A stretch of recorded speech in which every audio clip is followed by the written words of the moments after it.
Oi, mate. Stream's up or what? Stream should be up.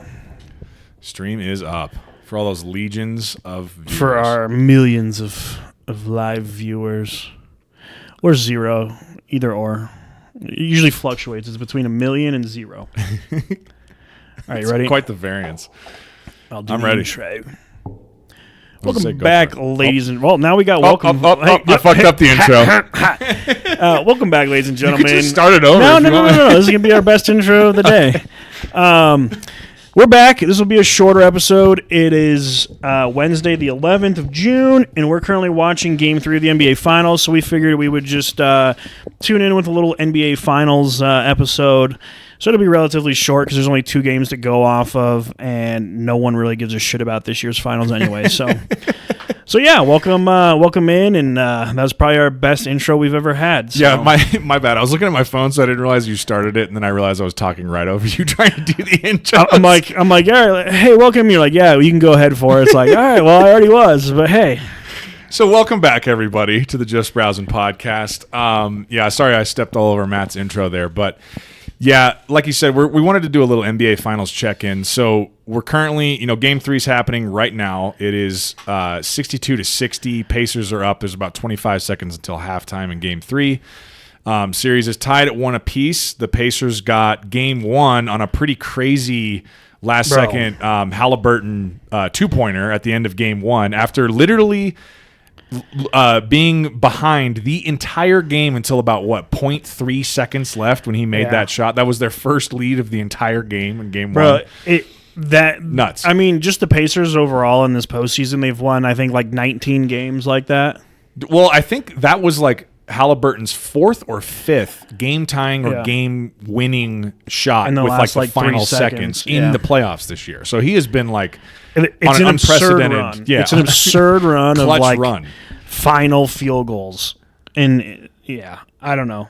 He has one of the ugliest looking shots too. You think?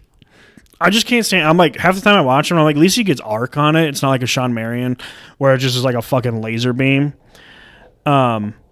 His is just like, I don't know. He gets arc, but it's just like a weird like release. It's almost like he doesn't like have like an extension of the arms.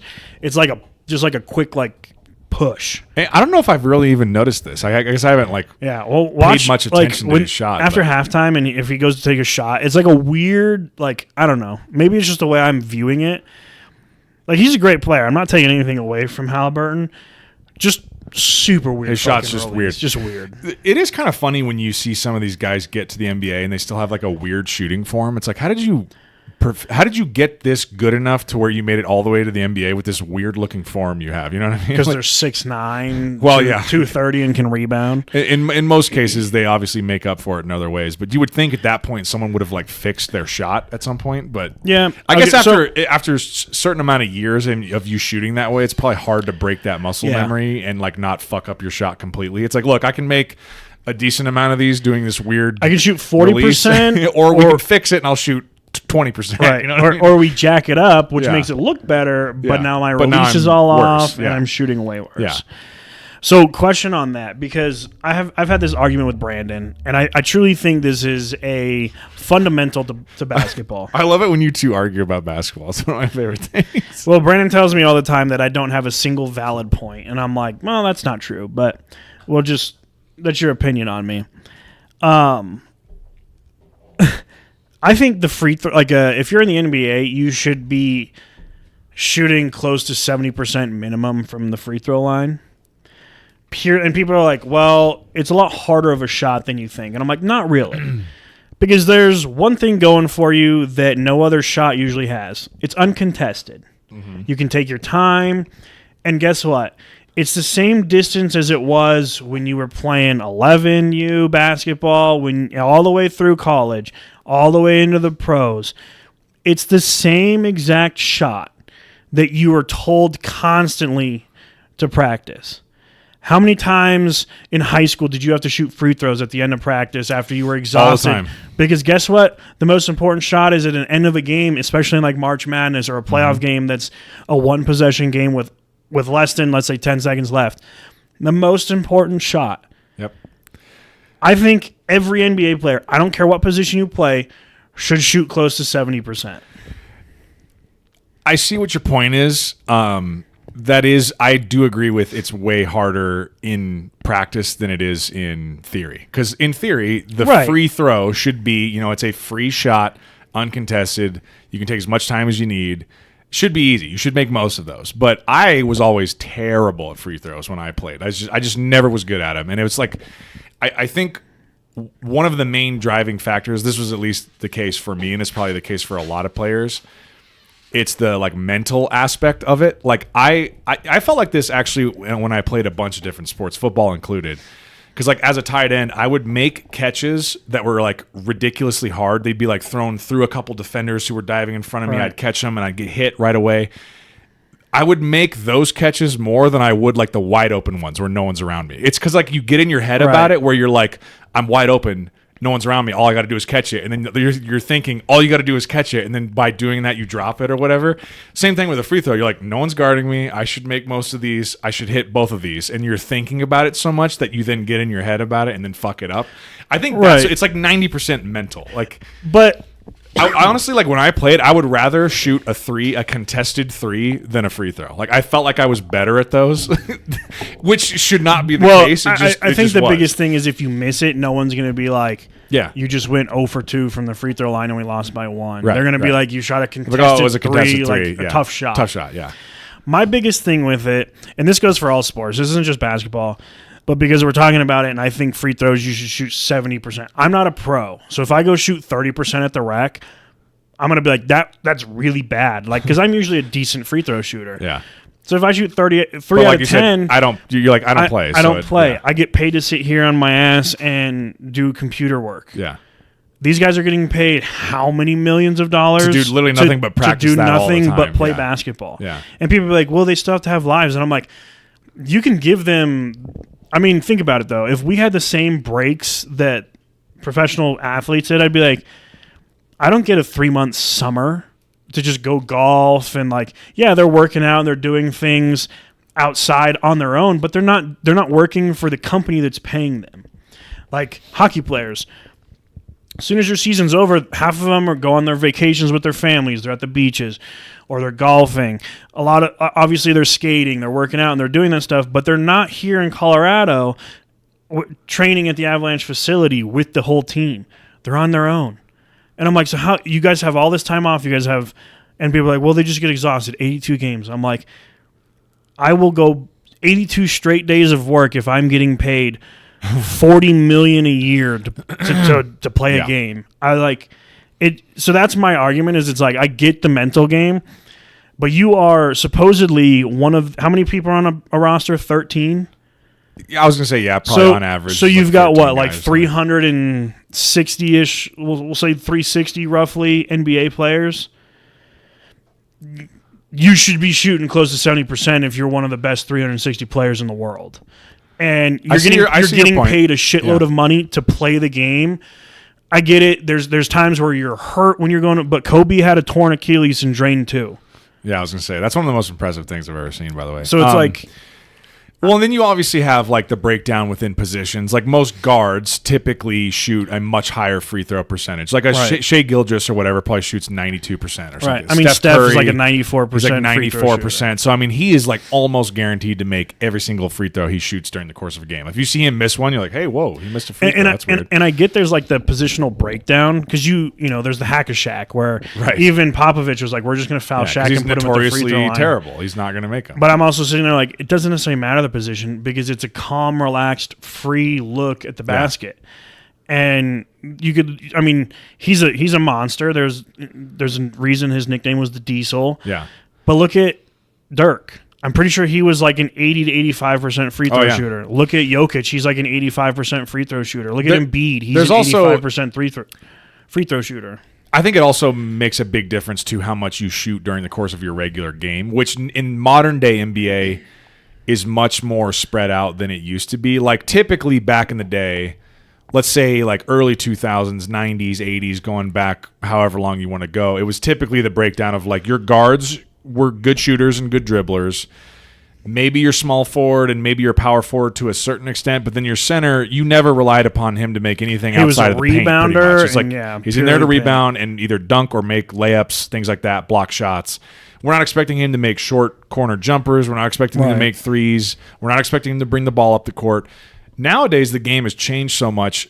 Even the big guys are doing all of those other things. So you have a guy like a Jokic or whoever it may be who's 7 feet tall, can still bring the ball up the court, can still shoot threes, can still shoot free throws very well. So I think nowadays I would agree with your point more because more position players, if you've made it this far into the NBA, you at this point are expected to do a little bit of everything. So you're shooting more in the course of your day-to-day game than a guy like a Shaq was when he played. Because Shaq was post up on the block. If he had the ball at the three, backing someone down, 30 feet dunking away it on from them. him. Like, he's not expected to shoot threes. So when he gets to the free throw line, he's like, shit, I don't shoot from this far out that often. Right. Like, typically, I'm like right underneath the hoop. You know what I mean? So a generational change, obviously, like you said, has an impact on it. And I'm not talking about, like, what's done is done, right? What's in the history is already in the history. But, like, going forward, you should be able to shoot 70%, no matter what position you play. Well, going back to your conversation with Brandon, I'm sure you were talking about like when we used to play 21 all the time. Yeah. And Andrew Spada used to always fucking destroy us. He would win just in because 21 he would make because 2 free throws. every time he would make his basket, he'd go to the line and bang both free throws. And then get every the ball single back. time. And then get the ball back and then hit another shot and then hit both free throws. And pretty soon the game's over. Right. It's like, what do you have? It's like, he's like 19. I'm like, I have 1. You're like, I'm at 3. So, but, you know, with me and Brandon used to always joke, it'd be like, if I'm going to win, it's going to be 21 layups. And that's pretty much, it was like, because both of us struggled with free throws. So it's like, I would make a shot, I'd make a jumper, or I'd go in and I'd dunk or whatever, and then I go to the free throw line and I fucking miss one of them, you know, or miss both.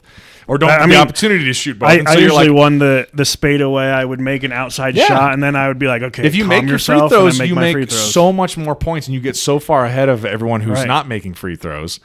So, yeah, it's a big part of the game, and if you can master that, then you're way ahead of the curve, and you're going to score way more points, which, nice little segue, talk about a free throw merchant, fucking Shai Gilgeous.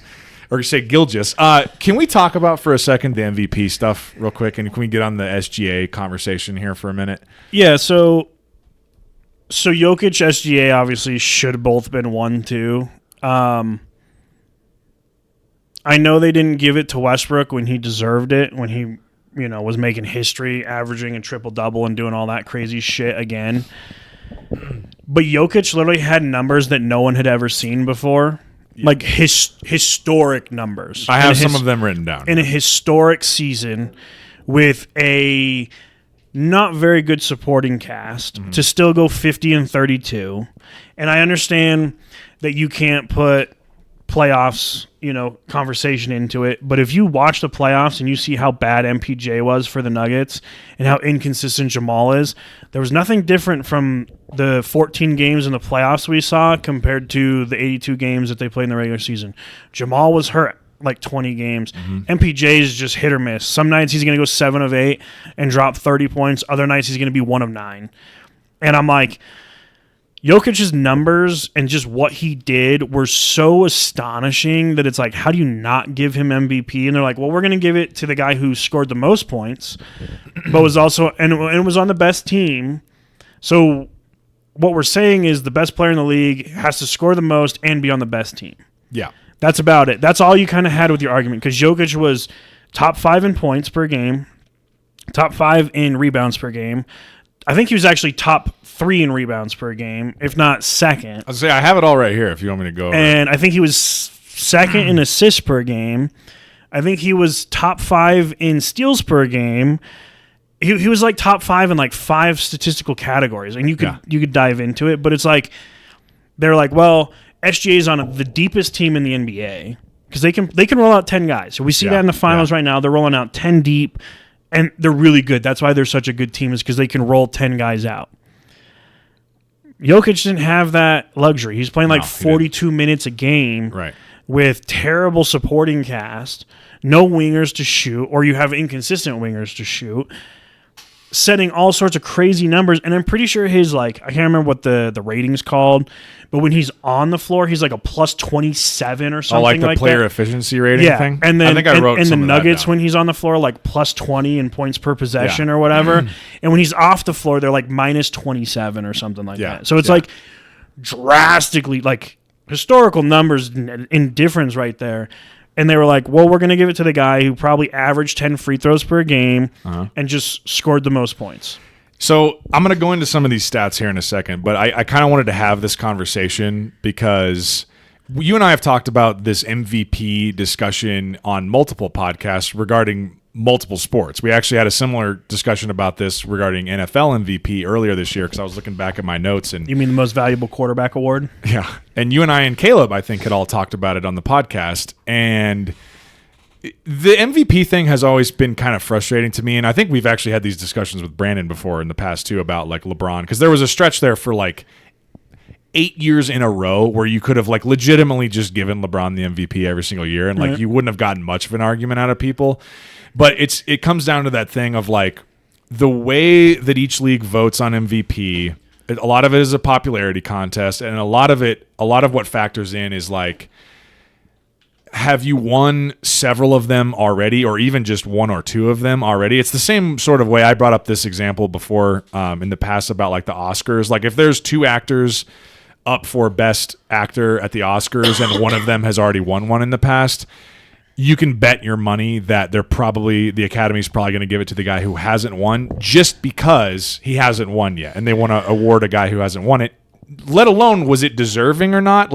Was it as good of a performance as the other guy? Same thing. You can make the comparison in sports league MVPs. It's in my opinion, you should give the MVP to the true MVP, best player in the league each year, regardless if they've won 4 of them already. I don't care. Give him a 5th one. Was he the best player in the league? Then give him another MVP. And I think it should be a little less graded on team success. Obviously, I think team success that's the ultimate goal. So you can't have an MVP on a team that just won 10 games unless he's averaging a 60-point triple-double. But a lot of it, as the player, you can't control the supporting cast around you and how good your team is. You can only control your personal output each night. You know what I mean? So it's we're giving an individual regular season award.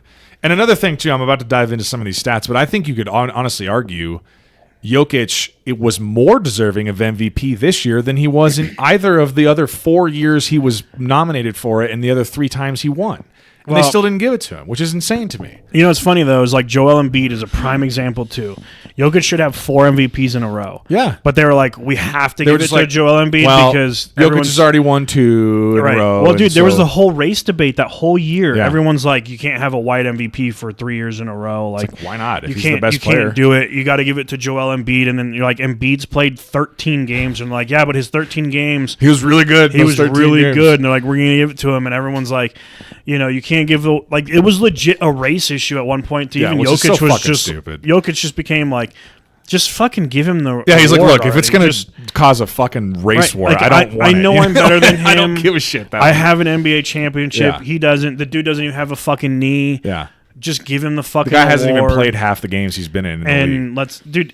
Don't even get me started on fucking Embiid. Well, so anyway, I saw this thing. Speaking of the Embiid point, someone posted. I follow Nuggets Reddit. And this guy was that joke about if I had a nickel for every time this happened, I'd have 2 nickels, which isn't a lot, but it's weird that it happened twice, that whole joke. This guy posted that about Jokic's MVPs. He's if I had a nickel for every time Jokic lost the MVP award to a free throw merchant, I'd have 2 nickels, which is not a lot, but it's weird that it happened twice now. I'm that's so fucking true. Because you lost to Embiid and then this year to SGA, and 2 of them are free throw merchants. It's okay, I guess SGA made a lot of free throws and scores a lot of points, so I guess he's the best player now? Okay, sure. I'm not taking any of SGA's talent away. He is a very talented fantastic scorer. Player, and he's an incredible scorer. Yeah. He's a top 5 point guard for sure. Jeez, can you smell that? Is that Luna again? Yeah. Oh, boy. She's crop dusting us. Where is she? Right behind you. Oh, she's behind me. Oh, God. No wonder. I don't actually smell it yet. Oh, I'm maybe the fan has wafted it over in here. Your direction. It'll come back and get me here in a second. But it's just he's a great scorer, and he's one of those talents that you're dude, if you just when he flops, he makes these crazy ass facial animations and throws his hands up, and like you go back and you watch it, and the ref's like, and then you watch it again, you're like, he's not even touched. Like he wasn't even touched. He tripped over his own toe. Yeah. And the ref's like, no, flagrant 16. You're out of the game. And it's like, are you kicking the board out of the game that he tripped over? Or are you kicking me out of the game because I was not touching him? And it's just like, if you flop like LeBron's flops, he's the same exact, just the complete exaggerations, flapping his fucking arms like he's going to take off. And it's like, bro, you got barely bumped into by a guy that's 60 pounds lighter than you. If this really is how a 60-pound lighter dude that's 6 inches shorter than you affects you, yikes. Right. Well, I know we have had this, not to get too much onto that rant, because I'm sure listeners of this podcast have heard us both rant about this before. And I'll agree. I think the solution to what we're seeing would just be the refs stopping calling the flopping on these foul calls, because the only reason in modern day NBA guys flop all the time, the reason why these players all do that is because they know they're going to get rewarded with free throws. And if you're SGA or you're James Harden or you're Joel Embiid, you know you can bump your scoring average up by 10 points a game because you know you're going to get like 10 to 15 points off of free throws every night if you just flop a bunch. It's like, stop rewarding it and they'll stop flopping. Like, I don't really, seems like a pretty simple solution to me, and I don't know why the NBA just acts like, oh, well, it's just, Pandora's box and we opened it and there's nothing we can do about it now. It's just too late. It's like, no, just start cracking down on the calls. Because the NBA is a league. Why is this that hard? The NBA as a league is a dying league. Everyone's like, they're expanding and everything. And I'm like, no, they're a dying league. I think they're desperately trying to expand because they're desperately trying to stay relevant. People are just, I lose faith in the refs. I lose faith in the way the game's played now. Yeah. And it really sucks because, like, I tell people all the time, basketball is my favorite sport. Like, I watch football and follow football more closely, but basketball has always been my favorite sport to play, and it's my favorite sport to watch. And the NBA, the problem is they have, like, ruined it as a product, as an entertainment product. And that's why March Madness is so much more fun to watch, and why you and I have talked about that all the time on this podcast, is because they play the game closer to what the game should actually be like. Right. They play basketball. They play basketball, and the NBA. I want to see a 55 to 53 barn burner with a buzzer beater. Right, that's way more exciting After than 40 watching minutes like of a play. 142 to 135 game where the guys just like clearly were playing at about 75% effort, or like that Celtics game where they're like they missed a record 63 pointers in one game. You're like, they shot 63 pointers in one game. What? They're like, yeah, they shot 119 shots. Imagine, that's not fun. Could you imagine going back and telling a coach in like the 1980s that a team had put up like 63 pointers? They would have been like, we don't put up 63 pointers in the entire season. Could you imagine telling a coach in the early 2000s? Yeah, they'd be like, what are you talking? They'd be like, 60? They better not. They're going to be running a lot. Maybe 60 shots from the paint, and they're like, that wouldn't even make sense to a coach from 63 like a couple decades ago. Yeah. And it's just like Brandon agrees at this point too, and I don't want to speak too much for him, but he agrees that it's like the 3-pointers taken away. Like, don't get me wrong, a guy making a logo shot, like, it's fun to watch, but it's just kind of like, it's cool. All we do is shoot threes now, and it's just like shoot a three, run down, shoot a three, and it's like the transition game is a lot more fun when we're throwing oops, or we got a guy like, Prime Westbrook. You got to give him the credit. Psychopath when he had a breakaway. Dude. Absolute just psychopath. Trying to rip the rim off every time. Or the big men used to do that. Yeah. Like, there wasn't a big man in the league in the early 2000s on any team that wouldn't just get the ball, turn, and like clear out with their fucking arms. Right. And turn and throw down. Now it's like you turn and like even I'll even say Jokic flops.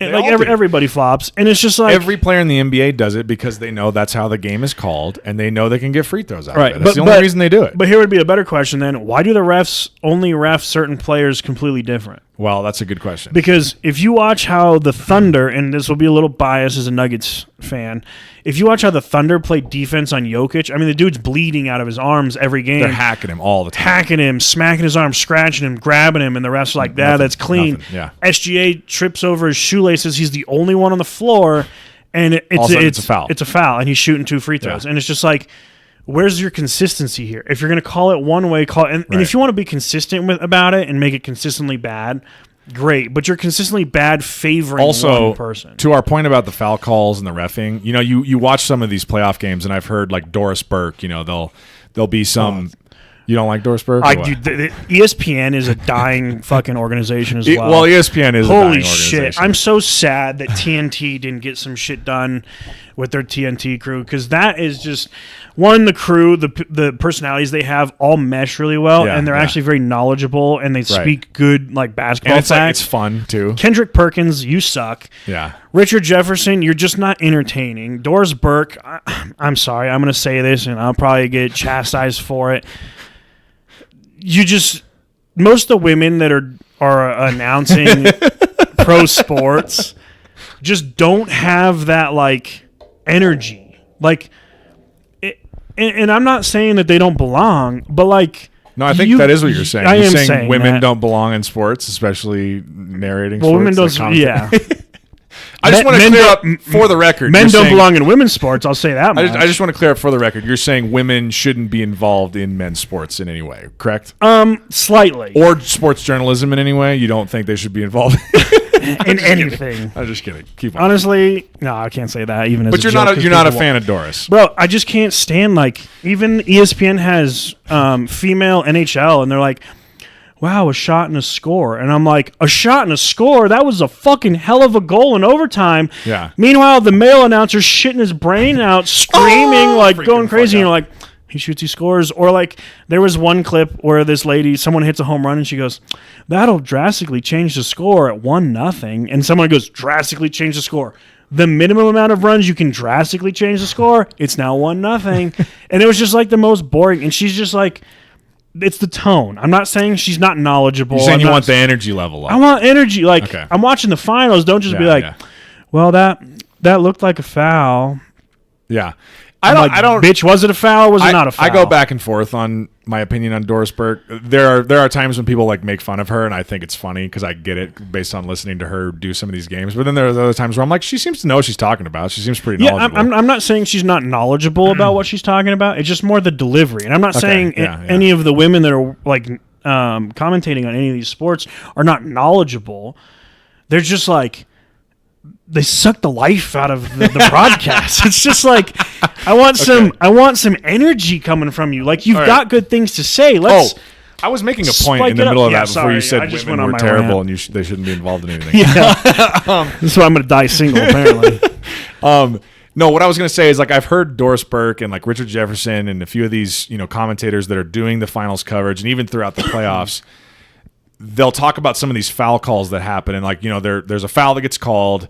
They're looking at the slow-mo replay and trying to decide, like, is it a flagrant? You know what I mean? Like some of these fouls where you're like, dude, it's just a regular foul. Just, like, let's move on. It's the playoffs, man. And they'll be like, no, that's just a good, hard playoff foul. And I'm like, when I hear that, I know what they're saying, but I'm like, that kind of insinuates that you would then ref the game differently in the playoffs than you would in the regular season. I'm like, a foul should be a foul, whether it's the regular season or the playoffs. I don't understand why we're going to let more stuff go just because it's the playoffs. It's like, why wouldn't we ref the game that way in the regular season as well? Why are we calling so many ticky-tack fucking fouls? But then when the playoffs start, it's like, oh, those are now all of a sudden not a foul. You have to like actually hit someone. Right. Like, well, okay, I was under the impression that was the definition of a foul anyway. You had to like actually make fucking contact with the person. So that's that. It just kind of bugs me. It's like, why are we reffing it differently? I don't get it. I 100% agree with what you're saying, because I think the way that they ref the playoffs is how they should ref the regular season. It's more closer to how they should be doing it all the time. Because, like, obviously it's well noted, I'm a huge hockey fan. The way they ref the NHL playoffs, I mean, the players, like, they get away with a lot more in the playoffs because it's physical. It's a 7-game series. You're playing against the same guy the same team every other night. Usually it's the same refs that come in for 2 to 3 of the games. And it's like, it's just you can't be like, we're gonna call every ticky-tacky foul or penalty, and it's like, it's physical, it's nasty, and it's like, but this is what makes, I'm telling you, you gotta watch game 4 tomorrow of the Stanley Cup playoffs. You just have it on. You don't have to listen to anybody, but just watch it and just see the speed and the hatred. And there were like 14 ejections the other night. Who's up in the final? Florida 2-1. They're about to repeat. They're fucking good. Oh, so they won last year? Yeah. They've been 3 straight years to the Cup final. Do you find it kind of interesting that it's the NBA Finals, but it's the Stanley Cup final? Why is that? That's weird. I mean, it's called the finals. The Stanley Cup is the finals? Yeah. Oh, I thought it was just called the Stanley Cup Final.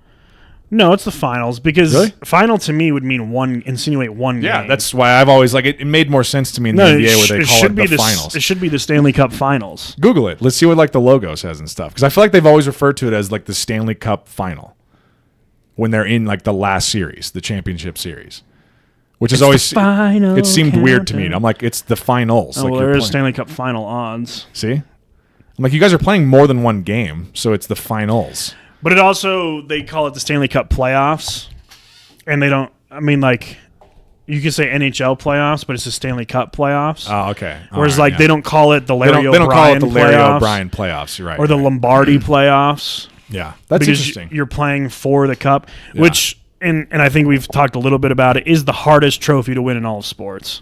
You could say the World Cup of soccer is hard to win, but at the same time, not really. The Stanley Cup is the hardest trophy to win. And that's why there's not a lot of repeats, but for some reason Florida is just dominant. Interesting. Whole different episode that we can jump into.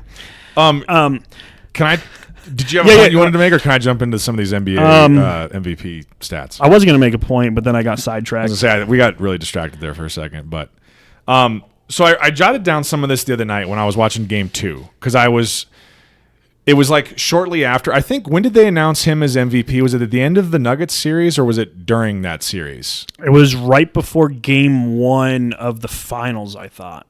Or yeah, no, that sounds about right. It's either right before Game 1 of the finals or Game 3 of the conference finals. It was a weird timing. It was after the Nuggets season. It was after the Nuggets series, which was the latest that they've ever announced it. Right. And I'm like, so what if Jokic won? Were you guys going to flip? That's kind of what I was thinking. Votes? I'm like, so what are we holding off on the MVP award discussion until after this series finishes up to see? It's kind of like, there's a guy goes up for a shot, the ball's rolling around, and the ref doesn't make a fucking foul whistle to see what's going to happen with the shot. It's like, dude, if it was a foul, it was a foul. And then it misses, and he's like, yeah, and you're like, okay, on the arm, shoot two. Anyway. I was thinking about the MVP, and I'm like, I'm just annoyed that they didn't give it to Jokic because he arguably had a better season than any of his other MVP campaigns. And I just, again, not taking anything away from SGA, but it's just is the MVP just the best scorer? Because I don't really think that's the award, but whatever. So I start looking it up, and I'm like, okay, well, who were the three finalists? It was basically Giannis, SGA, and Jokic, and really it was between Jokic and SGA. Yeah. But I'm like, let's just jot down some stuff, do some comparison. So for Giannis had a really good season. He averaged 30.4 points per game. That was second in the league. 11.9 rebounds per game. That was sixth in the league, and 6.5 assists per game. That was 13th in the league. Good season. Really good season. That was Giannis, you said? That was Giannis, yeah. So he's top 10 in two categories. He was top 2 in points per game, and he was top 15 in assists per game. SGA averaged 32.7 points per game. That was first in the league. He had only 5 rebounds per game. That was 76th in the league. And he averaged 6.4 assists per game, which was 14th in the league. He led the league with 7.9 made free throws per game. Shocker. And he had the second best PER in the league, and that's the player efficiency rating that you were kind of referencing earlier. I wonder who had the first. Spoiler alert, it's Jokic. Now, those are some, good stats. Other than his points per game, that's not really blowing anything out of the water, in my opinion. You know what I mean? It's 32 point, it was 4 32.7 points, 5 rebounds per game, and 6.4 assists. So, okay. Other than the scoring is out of control for sure, but other than that, it's nothing eye-popping. Right. Now listen to this Jokic stuff, because the Jokic stat line is impressive in and of itself, but then these other things that I jotted down that I had been hearing about throughout the season that I went and re-looked up just to double check make it sound even more impressive than it really was. So Jokic averaged 29.6 points per game. That was third in the league. 12.7 rebounds per game. That was third in the league. 10.2 assists per game. That's second in the league. So he's top 3 in 3 statistical categories. The 3 main statistical categories. 3 main. I think you mentioned it earlier. I couldn't find this, but I think he was also top 5 in steals. Yeah. There was another, because I think he was top 5 in 4 statistical categories. I was having trouble finding it. I think it was steals. So anyway, remarkable that he's top 5 in the league in 4 different major statistical categories. He was second in the league, tied for second in the league at 1.8 steals per game. There you go. Okay, so that's not even on here, but he's top 5 in steals as well, in addition to points, rebounds, and assists. He led the league in triple doubles. He recorded just the third 60-point triple double in NBA history. He was number one player in the league in the PER, the player efficiency rating. So he was number one. SGA was number two.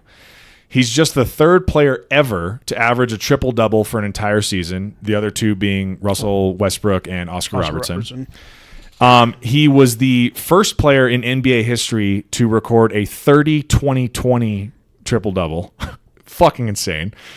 And it was his fifth consecutive season finishing in the top 2 in MVP voting. And we've already touched on this before. He probably should have won it like 4 years in a row. He should have won. Technically, he should have won 5 years. I mean, technically, yeah. If we're saying he should have won the Embiid year and this year, that would have been 5 in a row, which I think you could not really argue against that. I think they just found a reason to give it to someone else the 2 years that he didn't get it out of those 5.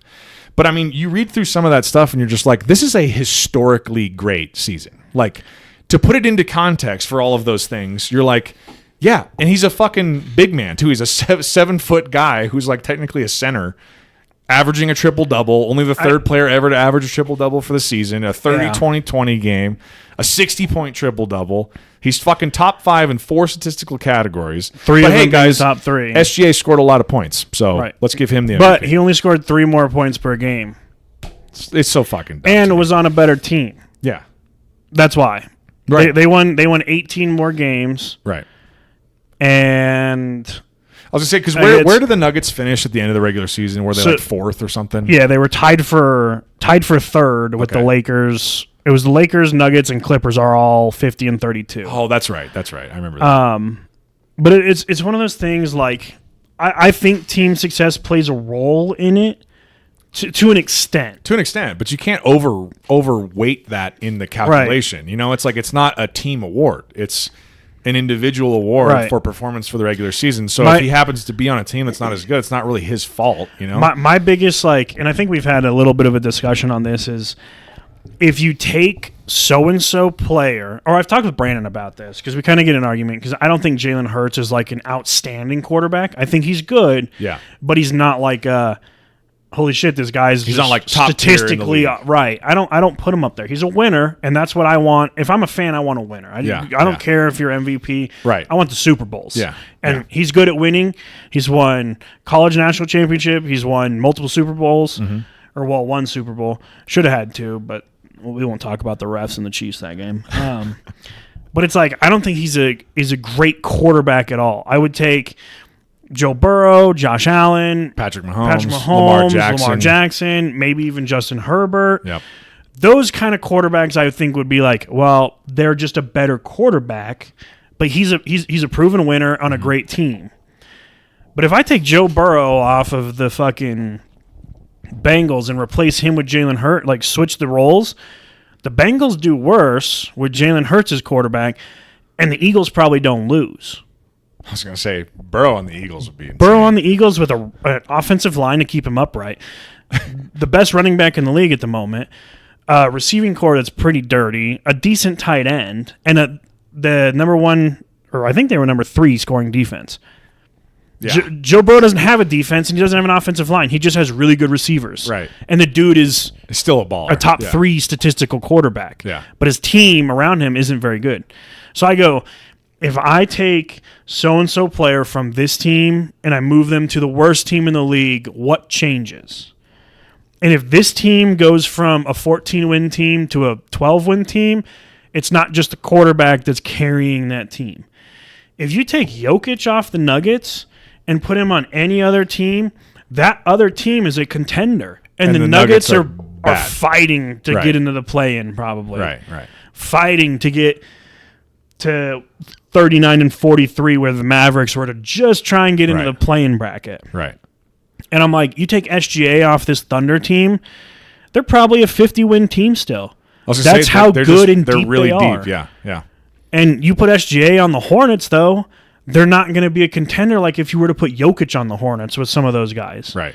And it's like, that's how I kind of try and judge the argument of like who should be MVP, because who is the most valuable player that no matter where they go, that team's going to compete. Kind of like you guys said with LeBron, right?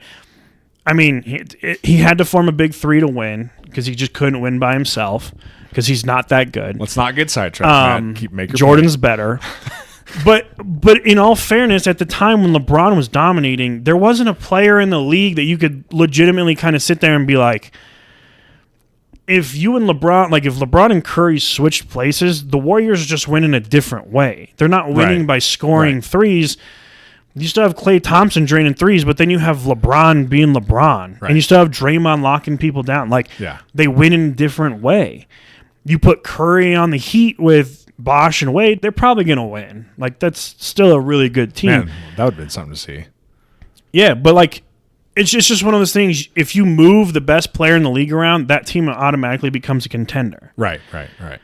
Well, and I think, to your point, too, if you shift SGA or Jokic around to different teams in the league, with their games, with their mutual, like with their respective games, I think what SGA does, sure, he's going to still put up buckets no matter where he goes, but is he going to change how that team looks and feels and plays on the court the way that Jokic is going to? No, I don't think so, because Jokic does everything. I don't think SGA makes the people around him better. Right, he improves literally everything. Not only can he put up 30 a game easily, but he can also have 20 assists or 20 rebounds in the game and like be winning you games in other ways. The way he sees the court is unlike anything I've ever seen. Like, he has such a feel for the game, and that's why he makes everyone around him so much better, and he has all these assists because he'll get it, and he can make this calculus in his head of like, well, do I need to go score, or can I just like turn around, face the basket, see what's going on with the defense, maybe like take a couple dribbles,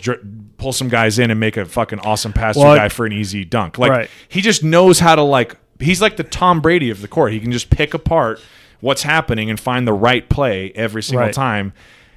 I don't see that out of SGA. Like, SGA is a really, really talented player, and he's a hell of a scorer, but I don't think he changes the game in the way that a guy like Jokic does. Because he's not as multifaceted. He's not as multifaceted. Right. Well, and that's why you watch him, and it's like some of the guys on the Thunder are great shooters, but like the Nuggets kept doubling SGA. And we got burned a couple times because their guys were making their shots. Yeah. But it's like you could double Jokic, but he's going to find the open guy. Yeah. And it's like you said, Jokic is a floor general, and Jokic could go 15 points, 20 boards, 20 assists, and you're like, right. I mean, he had a really good game, but like, why didn't he shoot more? And he's like, he shot 5 times. Mm-hmm. He went 5 for 5 with 5 free throws, and y'all are freaking out because he had 20 assists. Because everyone on his team, like, he's even said, if Jamal's hot, I'm feeding Jamal. I'm getting him the ball wherever he is. We'll run our 2-man game, and then I'll get him the ball, and he's making it. He sees it go in. Because he's smart enough to be like, why would I fuck this up? If he's got the hot hand, just keep feeding him. Right, and then if I have to shoot, I can. Like, I have the skill set to do it. And, SGA, I think SGA is purely a scorer in the league. I don't think 5 rebounds, 6 assists is like, that's not bad by any means. But in a, kind of like you were saying with the generational changes with free throws, and Shaq wasn't expected to shoot the ball unless you're the defense. You're like, shoot the ball, Shaq, shoot the ball. Point guards used to be, we're going to bring the ball up and we're going to pass. We're going to be the ball mover. The ball runs through us. They'll score, but we're going to move. Our shooting guard's going to be our best shooter. Yeah. Our small forward's going to be, usually probably the athletic freak. Our center's just the big, tall dude that can't do anything but rebound and post. Yeah. And then our power forward's kind of that mix of like a tall, goofy dude, but has some athleticism. And can maybe shoot a little bit. But like they had their each, like it's a shooting guard for a reason. Right. And it's a point guard for a reason. But the point doesn't mean I score all the points. It's like, no, the ball used to run through you. Right. Yeah. And, now positions don't mean anything because you could have Jokic running at the 1. Right. It totally and he's disrupts a 7-foot center. That's why I was saying, like, the game is so much different nowadays because you can't really like pigeonhole all these guys into like, oh, he's this position, so he must have this skill set. It's like everyone on the court has the same skill set. Like, it doesn't matter if you're a 7-footer or you're Steph Curry. Everyone can shoot. Everyone can dribble. Everyone can rebound. Everyone can assist. Like, that's what makes it such a crazy different game nowadays. But yeah, I don't know. The MVP thing has just always bugged me, and it irked me again this year because it just felt like the best player didn't get it. Yeah, it felt like they were doing the same thing they did to him the year that Embiid won it, where it was just like, oh, well, he's already got 3 of these, so we're just going to give it to this other guy who didn't have as good of a season. Because I'm like, when I look at those stats, again, I don't have it in comparison to like what his stat lines looked like the other 4 years that he was, up for MVP. But that, to me, when I read all that, that is a pretty unimpeachable, like historically fantastic season. And they were just like, no, this guy scored more points, so. It's like, oh, I don't know what someone needs to do to win MVP because you can't do much more than what Jokic did this year. Like that's fucking insane. If Jokic had 33 points, would he have beaten SGA? Probably not. They're like Jokic averaged 40, 20, and 20, and they're like SGA. I would have been like, well, it was kind of like our discussion. I still have it in my notes, but we were talking about that NFL MVP discussion, and I think. Lamar Jackson had a pretty preposterous fucking year this past year. And since he had already won the MVP before, I think a lot of that went into the factor of people who were voting were like, let's give it to Josh Allen because Lamar's already got 2 or however many he has. Even though it's like Lamar probably had a better season. Like his stats are pretty fucking insane here, guys. Like, in reality, though, you could have argued that it should have gone to Saquon.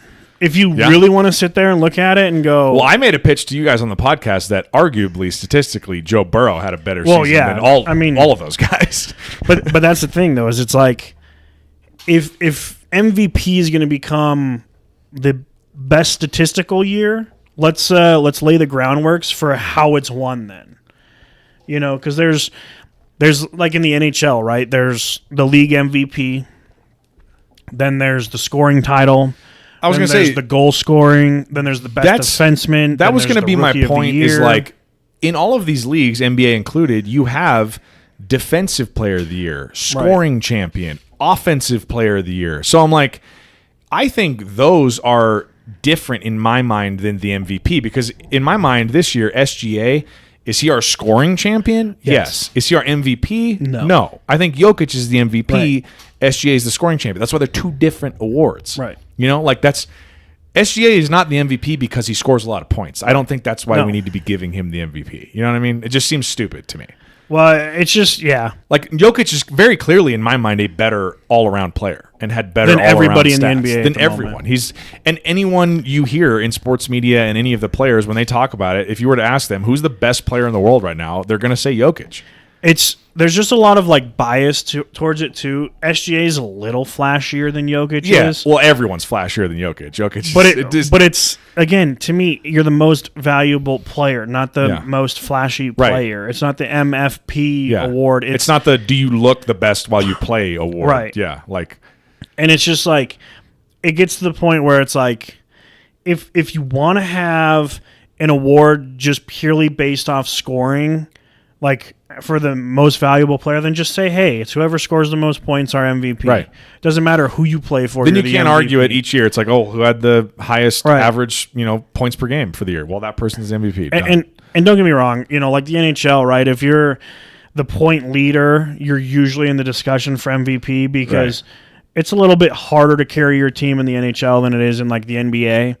Well, and if you've gotten to that point, you're in the conversation for one of the best players in the league. Like you're scoring, probably anywhere from 120 to 140, if not more, points per game. That's a lot of points. That would be a lot. That would be watching NBA score hockey games. I'd be like, did we just take the goalie and defense out? Like everyone just got a shot back and forth.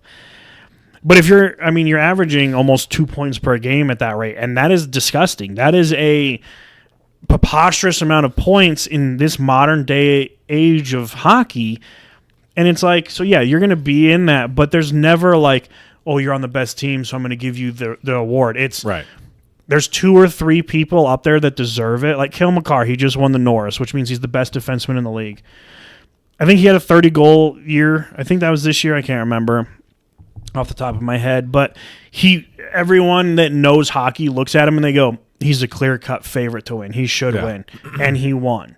There's never really any awards that you're kind of like, how did this guy win? Yeah. And a lot of it in hockey is based off statistics just because if you're not scoring and you're Nathan McKinnon and that's what you're paid to do, you're not probably having an impact on the game. Are there a lot of like heated discussions around who's going to be the MVP each year in hockey like there are in basketball and football? Like, do people debate that a lot? Not as debated because, like I said, it's a little more clear cut. Yeah. Some years where you're sitting there and you're like, it could be any one of these three guys. Yeah. And then you sit there and you go, no matter which one you pick, though, no one's going to sit no there wrong and answer, right. really. You're not going to sit there and be like, they didn't deserve it. You know, like Nathan McKinnon came in second one year to Taylor Hall.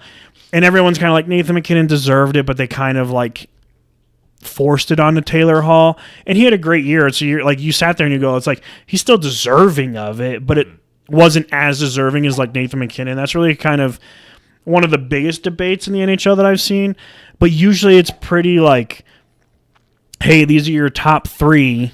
And there's also an award like the players will vote for the league MVP. Yeah. So, like, the Riders, I don't know why we let the Riders vote on this shit. This should be a player-coach voted award in every league across the board.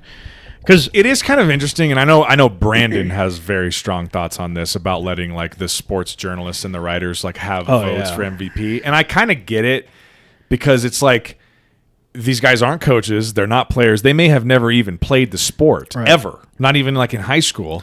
And just because they cover it for a living in like a journalistic capacity means that they, I guess, are more qualified than just like it. The weird thing is like what makes Brian Windhorst more qualified to talk about MVP than like some average Joe who just watches a lot of NBA at home. Like they probably watch the same amount of basketball. The fact that he's credentialed enough and worked his way up to be an ESPN, writer. Let's say in this scenario, both of them never played basketball because Brian Windhorst does not look like he ever played basketball. So me, well, put me in. I mean, I played basketball, but I never played. What makes him his opinion on the MVP more qualified than yours? Given, like, let's say you watched a shit ton of NBA all the time.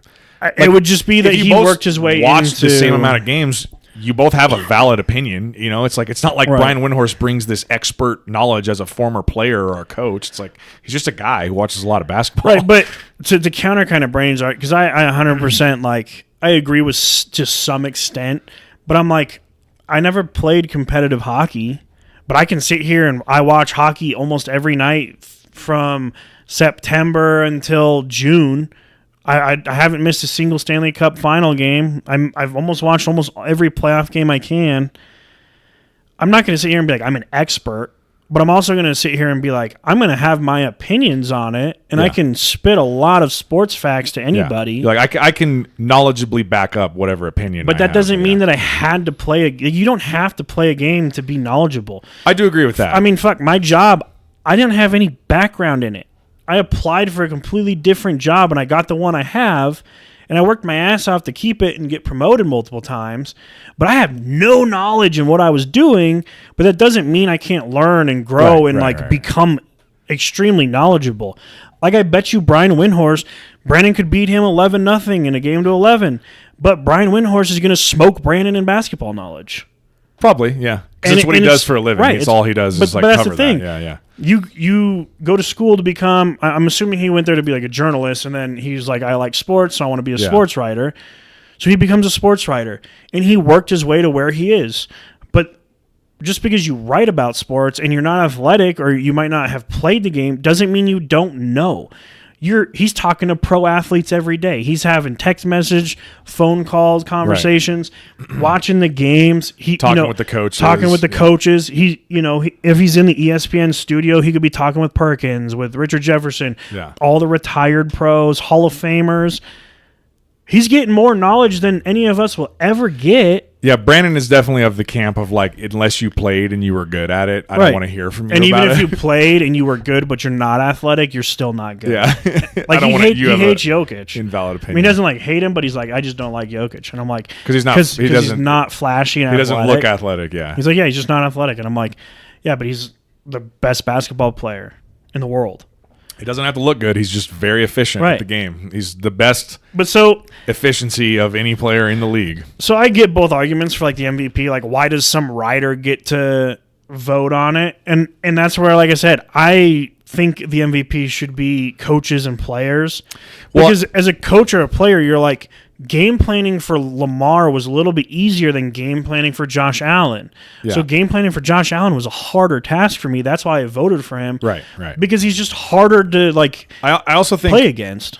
If the writers weren't involved, the problem with getting like the sports media involved in voting for these awards is that they let a little bit too much of like the social discourse and the narratives get in the way of their politics. So they let it cloud their judgment on who to vote for, where it's like the players and the coaches don't care near as much about like how is this going to be perceived in our ratings of our fan base who is watching First Take in the morning, and so like they don't give a fuck about that. They're just like, this is the best player in the league because I coach in this league and I would know. And my players played against them. Right. So I think that part of it, like if do you know what like the percentage breakdown is of like how they weight it versus like how much is it like a different percentage of weight that the coaches and the players get versus the writers vote for how they tabulate all the votes? For NHL? Yeah, like how do they... It's two different awards. Oh, in the NHL, it's two different awards. So there's like the NHL MVP voted on by the media and everything. And then there's like I can't remember what the award's called.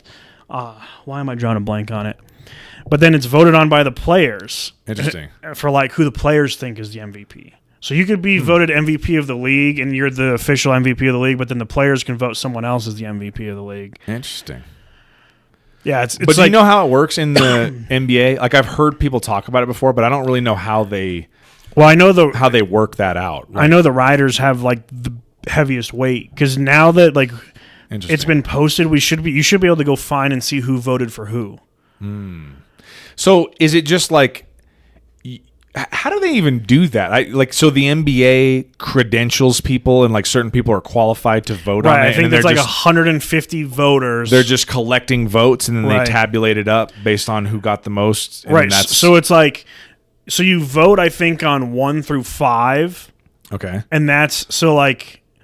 First place votes count as X amount of, because they're always like they won with 1,100 points or whatever. Right. But they're like it was only 173 first place votes, the least amount of the most amount, whatever. Yeah. Okay. So you get like first place, second place, third place, fourth place, fifth place votes, and they tabulate it all up, and that's how the like point totals. So like if you're tied with someone in first place votes, and then you have 100 more second place vote. Obviously, that's a lot, but say you had 100 more but then second place the votes. nod would go to you. Yeah, so it's like all based off of like the weighted based off like 1, 2, 3, 4, 5.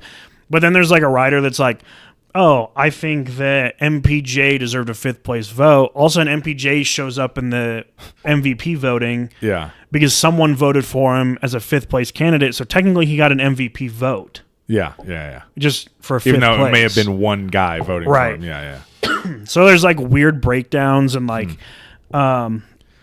it's just I was weird. reading about it the other. I was actually like going through, but I can't remember. I've never really just done a deep dive on like how they actually determine who gets to vote and then how they tabulate all the votes and all that. I think it's just like writers, and it's I don't know if Woody Page, who was a Denver Post-based writer. I don't know if he's still here or not. The guy who was on Around the Horn for the longest time. Yeah, crazy. Yeah. I believe he had a vote. Like it's media that's involved in the league, and it's like there's national media and then there's local media. Right. So I don't know if it would be like Altitude. I think a writer for them might have had a vote. Okay. But there's like, because you got to try and spread it out to like not make it a bias. You're like, hey, there's if it's all 130 New York voters. Yeah, the New York or the LA market, they're going to be biased towards certain players probably. But I, as far as them being like, here, you get a vote this year, I don't know. Because some people are like, if I had a vote this year, this is how it went, but I didn't have a vote this year. Well, because like from time to time, I'll be listening to like the Bill Simmons and Ryan Russillo podcasts, and those guys follow the NBA really closely, and they podcast about it all the time. But they're not like covering the NBA in any official capacity for like Fox or ESPN or TNT. But like I think Bill Simmons does have a vote, and I think Ryan Russillo actually might have a vote too. I could be saying that wrong, but like they'll talk about it and be like, yeah, like this is who I'm probably going to vote for based on this, and they'll do a whole episode about it. So I'm like, so those guys get votes based on like just them being involved in like sports media for so long, but they're not really like covering it in an official capacity. I don't know. I've just never really understood like who gets to vote on it and stuff. So that'd be kind of curious to figure out how that kind of looks. It's so funny watching you reach all the way over there to your keyboard to try and type something in. Well, I was going to use the close one, but that would really jack up our... You need like an extendable keyboard over here, like the desk. So the NBA Most Valuable Player Award is primarily voted on by a panel of 100 sports writers and broadcasters from the United States and Canada. This panel is selected by the NBA and includes a mix of local and national perspectives. Interesting. Does that change each year, I wonder? Like the 100 people who get to vote? That's my guess. So every year the NBA will pick 100 people and be like, you guys get to vote on this year. I believe so. Because it doesn't make sense. Because if you had the same ones that voted for Jokic last year, you would be like, I mean, you should vote for him again this year. Right. So I think it changes. It should change. The point system, first place 10, second 7, third 5, fourth 3, and fifth place is 1 vote. Or 1 point, excuse me. Interesting. Yeah, I never really knew the nuts and bolts about how they did that. I always just, you hear about it. It gets discussed on all the sports talk shows towards the end of the season and then a couple weeks into the playoffs, and you can get a sense of the narrative based on like all the social media posting and the clips you see from like First Take and Get Up and all this kind of shit. But I've never really known how they actually did the voting. So you can take that, kind of like you said, with a grain of salt. I mean, say you're a sports writer in Oklahoma City and you thought that Jokic deserved to win the MVP. You can't. You're gonna get pushed out of Oklahoma. Like they're gonna be like, you can't be here anymore once we found out that you voted for Jokic over SGA. Yeah. So it's one of those. It should be a player voted award. So update on the game for those listening. SGA's on the floor again. He's about to shoot 2 more free throws. I believe it's tied at 95, right? They're showing a replay right now. Yeah, I believe so. Tied at 95 with like 8 minutes to go in the game. So we got a pretty competitive game here in game 3. I'll tell you what, TJ McConnell has been like the defensive psycho spark the Pacers have needed. Yeah. Well, I think it seems like the Pacers are getting a nice boost of playing at home tonight for the first time in the series too. I tell you what, that OKC arena that's a fun atmosphere. And I have thought that since they started that franchise, like going back like a decade plus ago when that franchise, like they had first done the spinoff or whatever from the Seattle Supersonics franchise. And they had, Kevin Durant and James Harden and Russell Westbrook and all those guys on the same team. Serge Ibaka, Kendrick Perkins. The atmosphere in that arena during those initial games and those initial seasons was fucking nuts. And especially when that team was in the playoffs and stuff and making like deep playoff runs, the energy in there was off the charts. And it seems like it's like that now again too. I will say my biggest pet peeve about it, and I know they do this at other arenas, is so they give them it's like a cardboard sheet of paper that you can fold up. Okay. And then you just can hold it and you smack it, and it's like that really loud clapper sound. Yeah, okay. I'm all for being super loud. Like, I love when arenas are ultra loud and just an awful place to play for. Brings the atmosphere up. It's fucking exciting. Yeah. Get rid of the fake fucking noise. Just get rid of those things. They're so annoying.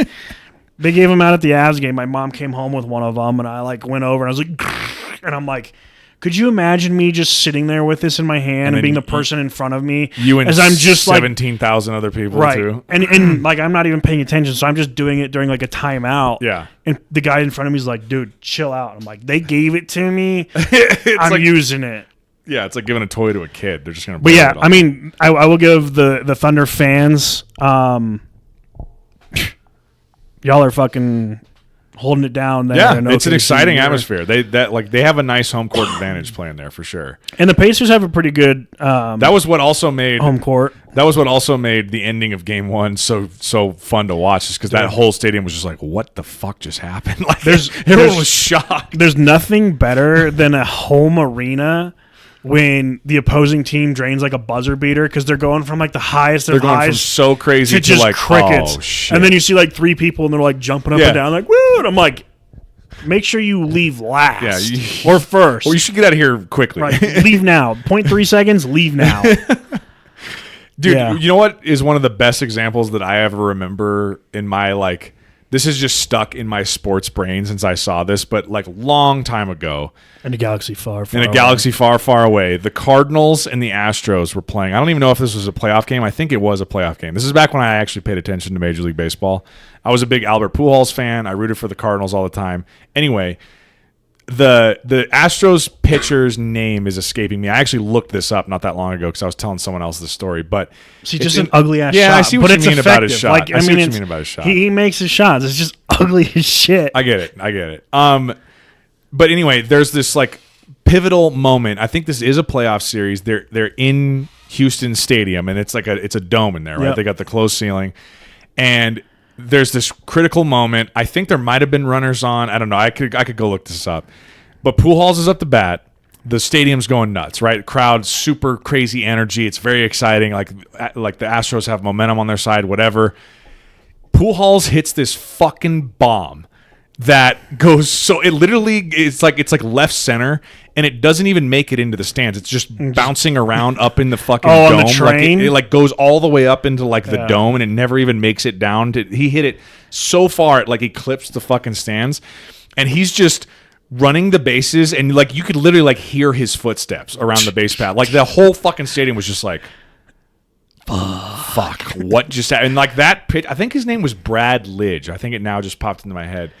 That literally, like, that crushed Brad Lidge. I don't think he was ever the same after that. Like, the Pujols hit that ball so fucking hard in such a pivotal moment that Brad Lidge was, like, ruined. The rest of his career It's just was like, fucked. I'm retiring. They're like, you're 22. He's like, I'm done. Like, I I'm won't done. recover. He just took my soul out with that fucking home run. But yeah, those moments are great. When, like, the away team hits a dagger like that, and you're just like, the whole home stadium is just like, fuck. Dude, just... I've been in an Avs playoff game where we lost in overtime at home to end the season. Fuck. And you're like sitting there to end the season too. That's and brutal. you're going crazy and everything, and then all of a sudden just like and boom goes done. in, and the other team's going, and it's just quiet. Crickets. And then one of the actually I've been there I think for 2 overtime losses like that. One of the years we weren't expected to even be in the playoffs. So as soon as they scored in like overtime or whatever and the final horn sounded, I mean, shit, we were like, woo, we're fucking here. We're back. Like, we're in the playoffs. Like, we were just stoked that we made it to game 6. And, everyone was going crazy. And, like I said, we weren't supposed to be there. But then there was a year that it's like, we're Stanley Cup favorites and you lose in overtime. You're just like, oh, crushed. And you're leaving. There's like one opposing team's fan. And you're just like, I'm going to beat the fuck out of this guy. I'm going to follow you to your car. I know a lot of times if you're smart, those away team fans who they just won the game, if they're smart, they just keep their head down and they just get out of there and they don't cause a fuss or anything. Because like if you start talking shit, those home team fans are going to be fucking pissed. Yeah. So funny story is we're in Vegas. Obviously we're all Avalanche fans. My uncle's a Golden Knights fan just because he's out there. He got us tickets to the game, so we're out there. Well, we had like 3 or 4 seats in front of where my uncle was sitting, like one row behind us. The Avs score. My dad and I and my mom were standing up, we're clapping, we're high-fiving. But like, I'm not you know me, I'm not a confrontational person. I'm not going to go out of my way. You're to not like talking shit. No. Fans, yeah. If I know you, I'll stir the drama, but I'm not going to like be confrontational to random people. Yeah. High-fiving, and then we like sit down and we're in an opposing stadium, but we're celebrating the game. We weren't doing anything wrong. Yeah. They score again, and we're like high-fiving and everything. And my uncle, he's a smart ass, so he said something to me, which makes me turn around. Uh-huh. And because he's my uncle, but people don't know he's my uncle. They don't know that I'm there with him. They just think he's some other fan. Yeah. So I'm just start talking shit to him. And I'm talking shit to my aunt, and I think her parents were there, so I'm talking shit to them because they're all Vegas.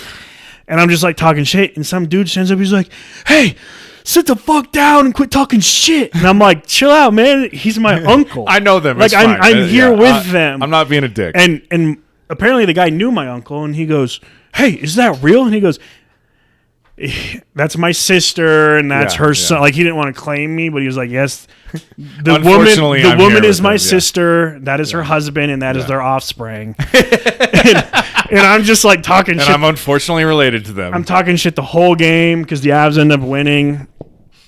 We go down in like to the suite, and I'm talking shit to all the workers because my uncle knows all of them, and they were like giving me a hard time for being in my Avs jersey. So I'm like, it's all friendly banter, but I'm like talking shit.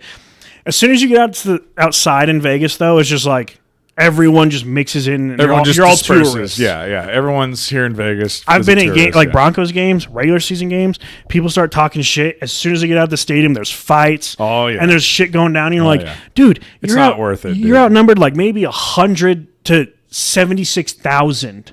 Just if your team wins, just it was a great game, and you just walk So- on out. You mind your own fucking business. When I was playing college football, we played at Texas one time.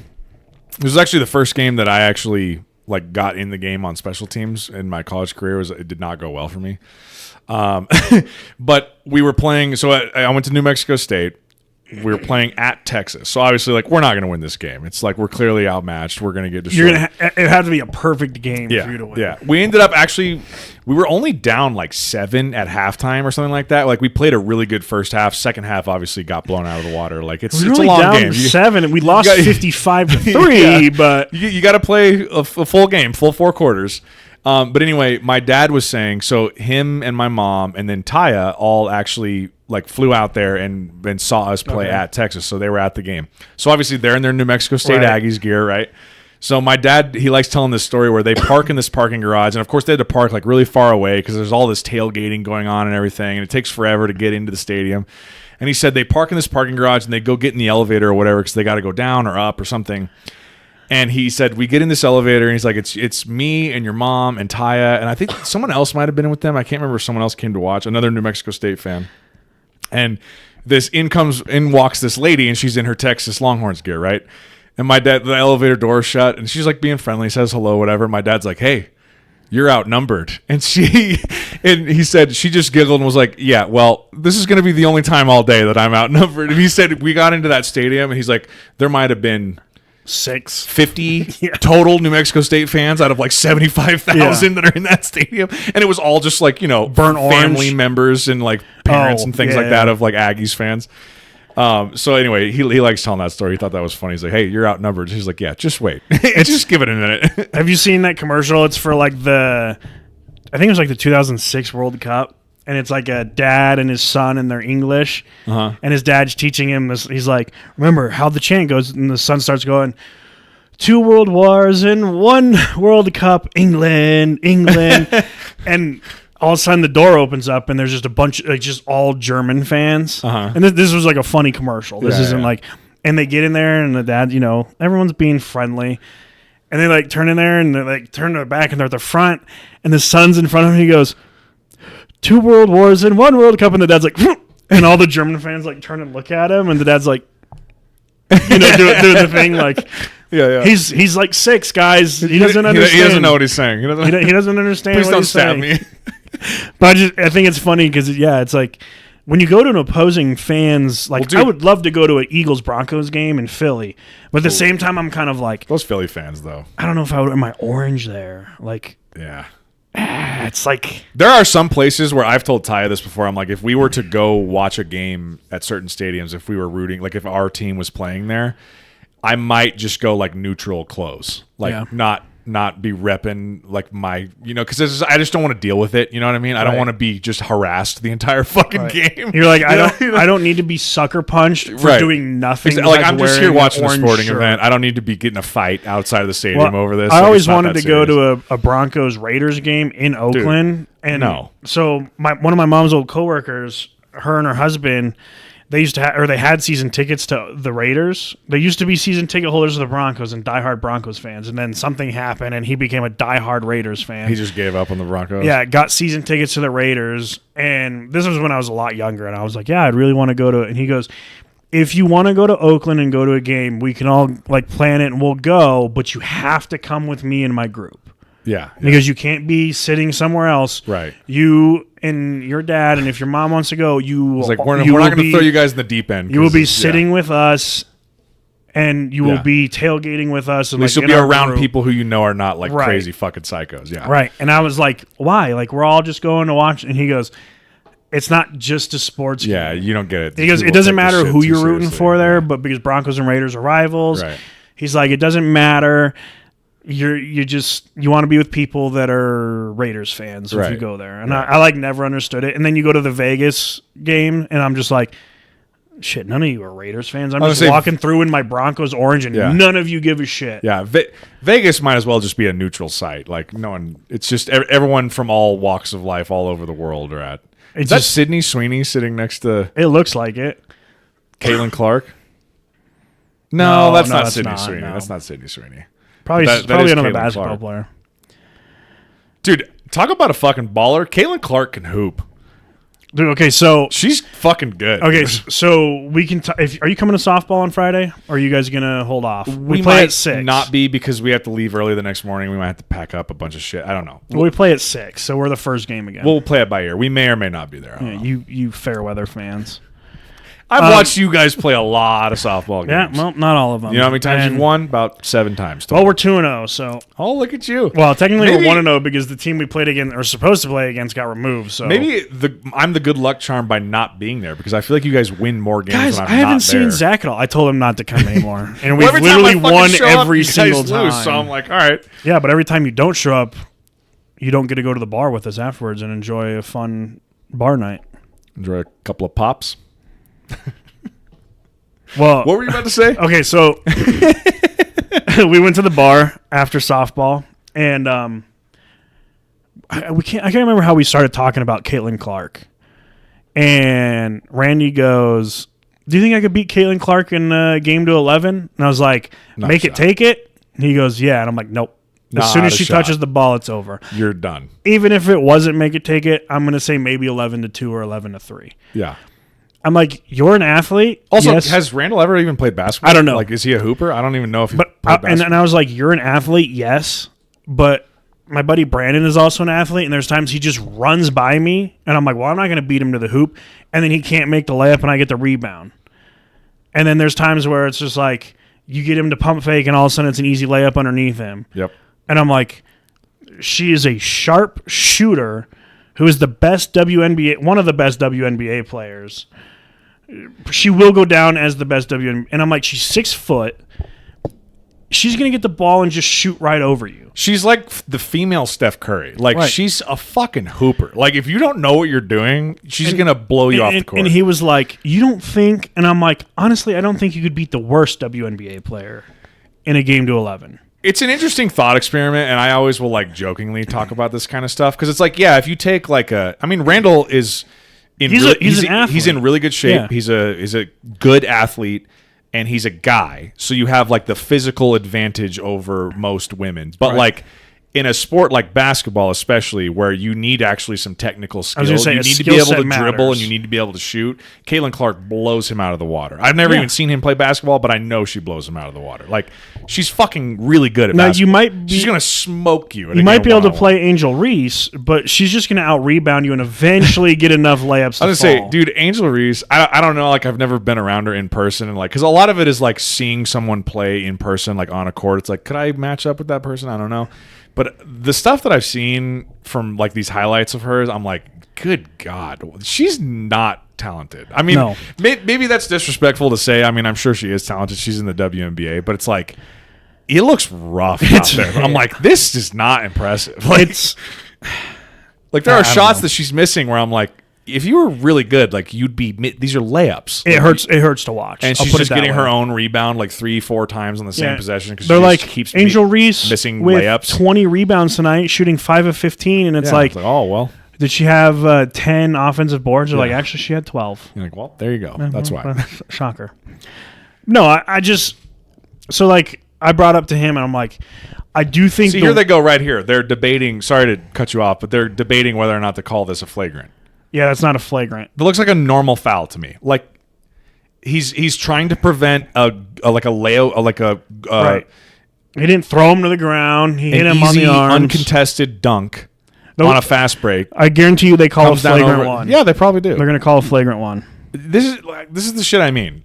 But it's also going against the Thunder. I guarantee right now, if we fucking unmuted this, Doris Burke would be talking about, that's just a good, hard playoff foul. Like, why is it reffed differently? Or they're going to be like, that was a flagrant too. Yeah, or they'll be like, he should be taken out back and shot for that foul because it was too egregious. It's like, okay. You just hear, what happened? What's he going to say here? It's a little bit harder to tell when you're watching it on mute than it is in football, where football they'll like make a signal and you're like, oh, okay, it was a hold call. It looked like they said flagrant one.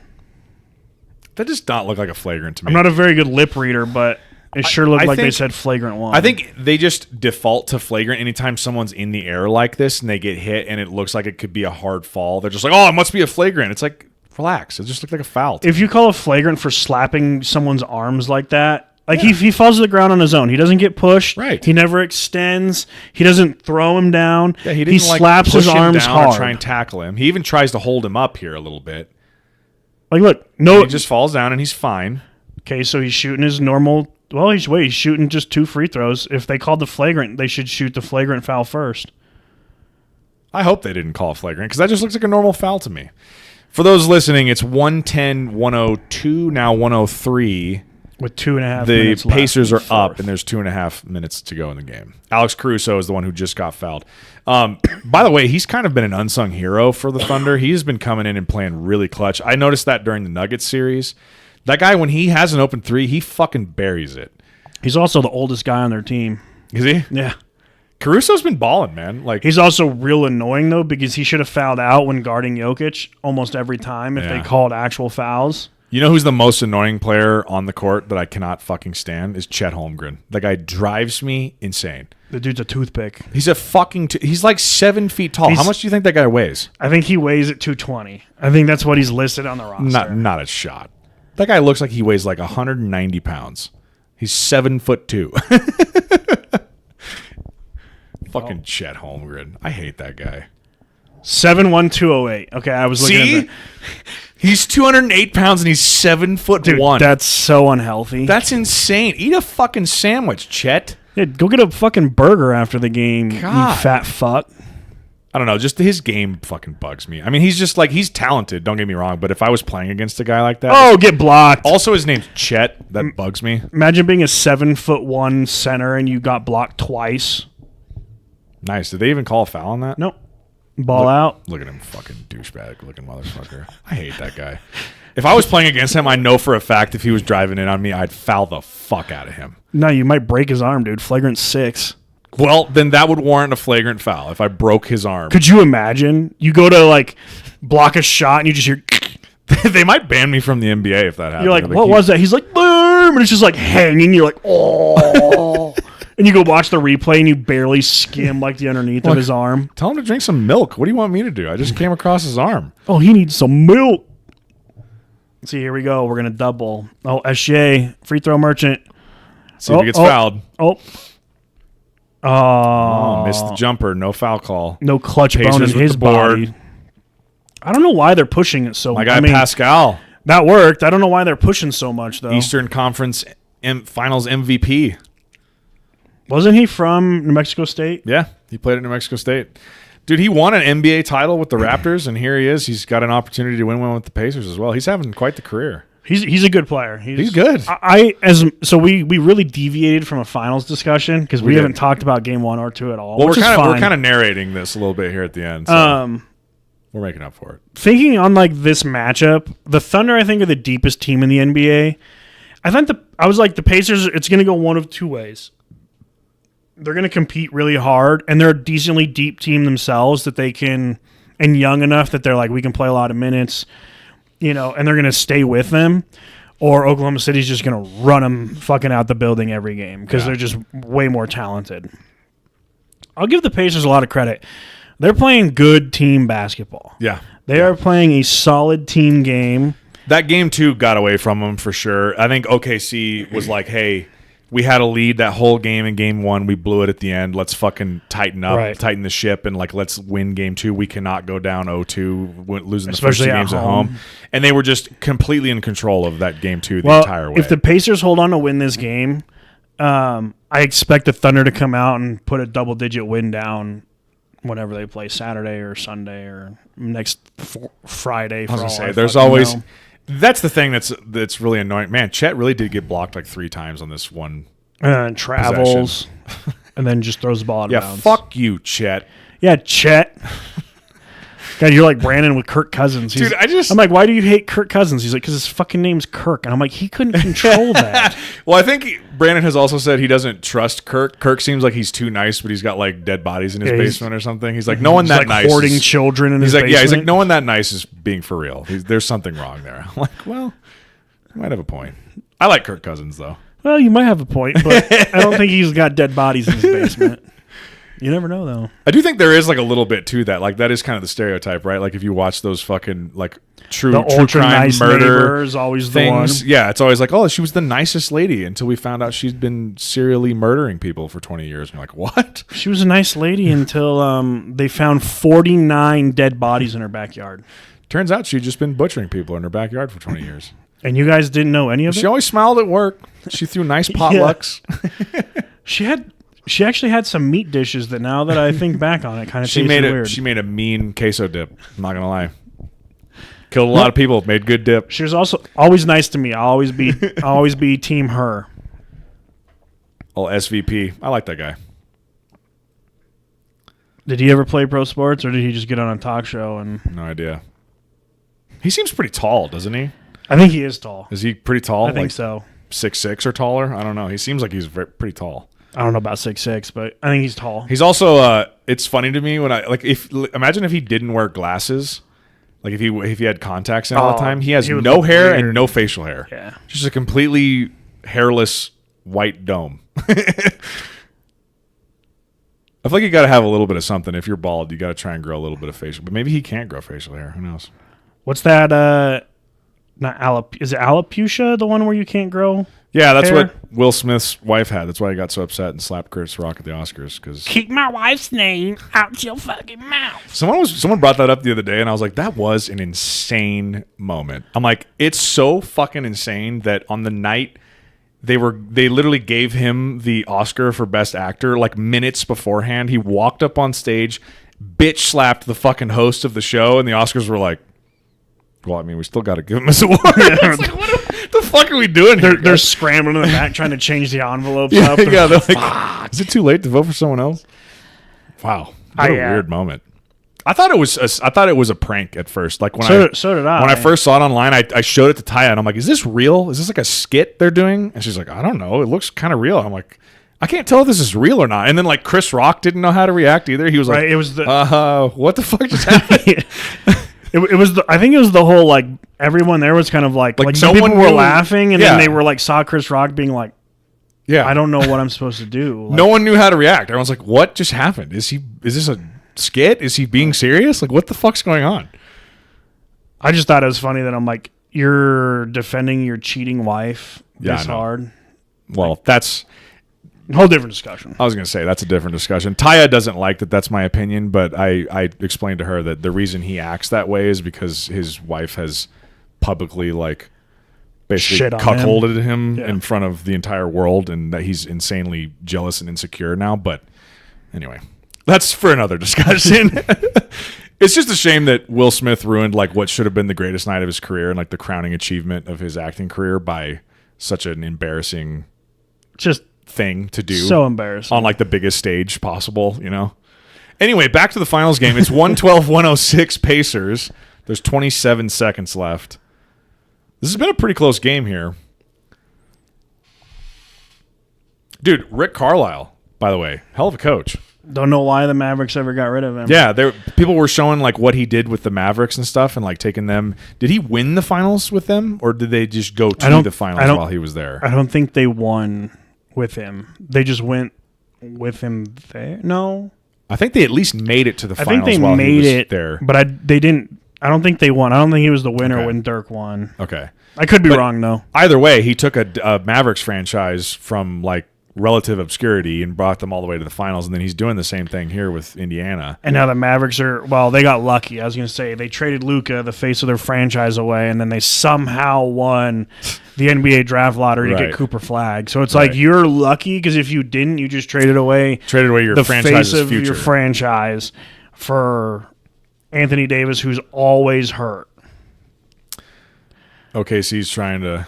Dude, you know what's the funniest thing to... So it's 114, 106, 17.4 seconds left now at this point. One of the funniest things to watch during NBA games, this always cracks me up. The guys on the court really hate it when there's a stoppage in play and the other team is still shoots. Just for like whatever, I'm already in my motion to shoot, they'll shoot it, and then no matter what, someone's under the hoop and they jump up and they either grab it or they'll block it away from the rim. It's like, guys, so relax. Just let the fucking ball go. I watched a video on that, and they go, it's because I don't, like, if you're struggling shooting, and even if you shoot it and it goes through, you get that, like, you saw the ball I don't go want through the you hoop. to see it go through and, like, get your groove So it's back. more of the, like, nope, you're not seeing it go in. Okay. Whether you're going to brick it or not, you're not seeing it go in. It's always just cracked me up when I watch that happen. If there's a stoppage in play and they'll jump up and swat the ball away, I'm like, buddy, that's not going to count. Like, relax. Could you imagine being in high school and you're just doing, like, a shoot around and your friend comes off of the bleachers who's in the crowd and just, like, just swats your shit away? Runs back and you're like, what the fuck was that, man? You're like, I don't want you to see the ball go in. It doesn't even count. I'm just warming up. And that should be game, ladies and gentlemen. They should be able to just pretty much dribble it out here. They're going to foul Pascal. Takes it to the hoop. I mean, that was a foul. Punch him in the face. 116, 107, 4 seconds left. Doesn't shoot the ball, goes for the pass. Dude, you know what else? So this one's pretty much all but wrapped up. It's 116, 107. There's 2.3 seconds left. Thunder are probably just going to inbound it here and then be done. Bad shooting percentage. Game 2, I think it was. Well, another thing that really fucked the Pacers is they had a shit ton of turnovers. I don't know if you saw how many. They had 16 turnovers like halfway through the second quarter. It was like the first half, and they had the double digit. Like you said, like 16 or 17 turnovers. I'm like, guys, you're not going to win fucking finals games turning the ball over that much. That's fucking ridiculous. All right, so Pacers with a 2-1 lead in the series now. I didn't know if we were going to be actually still potting while the end of the game happened, but then you and I rambled for a long time before we started recording, as we always do. But are you looking up to see how many turnovers they had in game 2? They ended up having 15, but they had 15 in the first half. Yeah, which means they went I'm pretty sure turnover free in the second half. Yeah. Which they did make it a closer game in the second half. Yeah, at least they cleaned it up a little bit. But like, it's the same thing in football. Like if you're having a bunch of interceptions or fumbles, like you're just not going to win games doing that. You're just giving the other team free opportunities. It's just hard to come back. Halliburton looked like he had a pretty good game. Almost a triple-double. He was a board away from a triple-double. 29 and 11. Or 22, 9 and 11. Something like that. With the most awkward-looking fucking shot ever. What was the thing? Was it an altercation with his dad and Giannis earlier in the playoffs? Was that? It was his dad and Giannis. What and then, happened? Like, his I dad missed that whole thing. And Luka. Like, there was a video of his dad shaking Luka's hand and then Luka, like, walking away. Like, really? His hand hurt, yeah. So his dad's, like, coming to these games and, like, causing a scene or something? I missed the whole thing with what happened with Giannis. It seems like, like he was just talking. And I'm like, dude, you shouldn't, like, your son's doing this. Right. So, like, there's my biggest, like, thing, too, and this could be the end of my rants because I could go on about this, just even, like, in general life. You as a child don't owe your parents anything. Your parents owe you in terms of setting you up to succeed because the goal of... Speaking of which, there he is. Yeah. He wasn't allowed at games, and then they allowed him back for the finals, I think. But... you as like a parent, you should always set your kid up to have a better life than you did, right? That's the goal. It's like as generations move along, your goal is if you have kids to make their lives better than the one you had. But your kids don't owe you anything. Like if you and Taya have kids and one of them grows up to be a pro athlete, they owe you nothing. And like there's like parents that are like, my son, does like he's Tyrese Halliburton, and it's like. He is. Yeah, he did that. All you did was raise him, but he's the one that's skilled at basketball. He's the one that's doing good. Quit trying to like overshadow, like kind of. This is a little on the same. Patrick Mahomes' brother. Yeah. Dude, it's a good example. Your brother is gonna go down as he could go down as arguably the best quarterback to ever play the game, and you're a shit TikToker. Right. But you're using your last name and the fact that you're his brother. To try and like grow and like your brother owes you nothing. Right. Just because you share his last name and blood everything he's done, he could probably do without you in his life. He owes you nothing. Mm-hmm. Just be happy for him. And if he wants to give you things, he's going to give you things. If you want to be along for the ride, be a supporter. Don't try and grow or gain anything from it. Yeah. Nah, it's my biggest pet peeve when people do that shit. I agree. I mean, yeah, you're completely right about that. Like, if I have... They feel like entitled to the spoils of something that someone else is doing. Like, when I have kids, if one of them grows up to be a pro athlete, if they choose to pay my house mortgage off for my wife and I at that time, that's on them. Right. If not, and I work to be 65, I work to be 65. Yeah. My kid owes me nothing. Well, it's kind of the same thing about like when people win the lottery and they got family coming out of the woodwork about like family, asking for money. friends. It's like, you didn't win the lottery. Right. I won the lottery. Well, because we're related does not entitle you to some of this money. People are always like, money causes problems. And I'm like, does it though? And they're like, money doesn't buy happiness. And I'm like, nah, does it though? And I'm like, you could buy a lot of happiness with a lot of money. And then I'm like, but I do see the problems because I feel like if I found out or like if I won Powerball, I think there would be some friends that would be like, you'd start seeing share some friends some money. more, I guarantee. Or I'd be in a lawsuit for like something I did in high school. People, well, that might happen too. But you would start seeing people around more. And that's not me admitting to doing anything in high school that I should be in a lawsuit, but in today's age, I could sneeze outside in public and I'm going to get sued. But it's just like, I don't know. Be happy and supportive of your child. And that's like my favorite thing. Again, I'm going back to hockey because hockey's the most NHL players are the most down to earth, relaxed, best human beings. Obviously, there's odd apples that are just pieces of shit, but there's also good people in football, basketball, baseball, all those. You watch NHL playoff games and they're always be like, here's their dad, and it's just like the dad, and he's just standing there like clapping, like cheering, and you're just like, this dude is still probably working his 9 to 5, keeping his normal routine going, but he's got one of the best hockey players in the world as his son. Yeah. And he's just a proud, supportive parent. He's just a proud, supportive parent. And that's it. Yeah. The only thing I would ask for if my kids become pro athletes, which if they do, I don't know where they got their knees from because they didn't get them from me. I just want tickets. That's all. I just want tickets to come watch you play. That's it. Yeah. And if I fly out, like if you're playing in somewhere and I want to come watch you on a homestand, I just ask that I can like stay in the guest bedroom at your house. Yeah. And if you don't want me to because it's going to be too much of a hassle, then I'll put myself up in a hotel. I just want tickets. One of the cool things about, especially if you have a child who ends up being like one of the best and highest paid players in the league. Like I remember watching some games last year, and I think it might be like Tua Tagovailoa's family. Maybe is that I was watching? Because, he's got a brother who also plays. Yeah. And I don't know if we were watching one of his brother's games or if it was one of Tua's games, but they were saying the commentators were showing his parents in the stands, and they were there.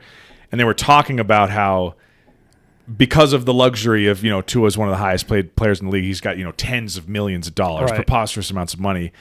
His parents are basically just flown to they go see every game that he plays away and all of his brother's games if they can make the schedule work. Because it's like, hey, because at that point, you could just tell your parents, be like, honestly, you guys could quit your jobs if you want. Like, you don't have to work. I have godzillions amounts of money. Right. Just come fly around and watch games. It'll be an excuse to just go visit other cities. You can make vacations out of it. Like, fuck it. Like, why do you need to be at work? But that's $65 million in the bank. That should come from the athlete and the son, not the parent being like, I want you to retire me.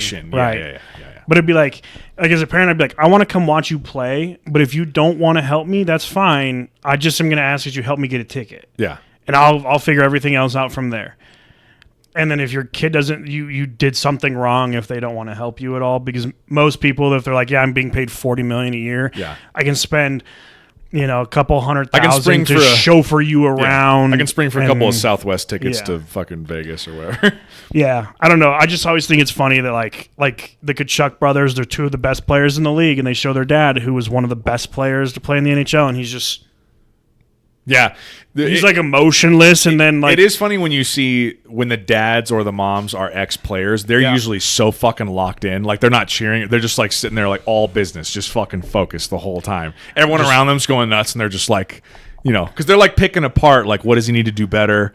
What does he need to be doing on this play? Like, that's what they're thinking about the whole time. Like, I can't wait till he gets home, and I'm going to fucking talk so much shit about it. Hey, dude, on that fucking 3rd and 5, late in the third quarter, what were you doing on that throw? What the fuck? You had a guy wide open on a little button hook, and you fucking threw a 98-yard out-of-bound pass. Kid's like, fuck. You're no son of mine. This isn't over? Dad, I'm in the NFL. I thought this isn't Little League Dad, anymore. we won the game. Yeah, well, you could have won sooner if you would have just hit the button hook. Yeah.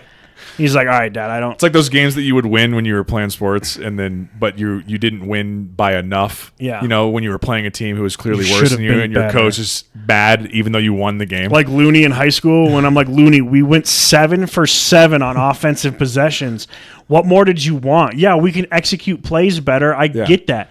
But we scored a touchdown on every possession. As a team, we could not have been better. We literally could not have done that any better. If you give us the ball one more time, we probably score a touchdown and go 8 for 8. What more do you want us to do? Yeah. Yeah, I don't know.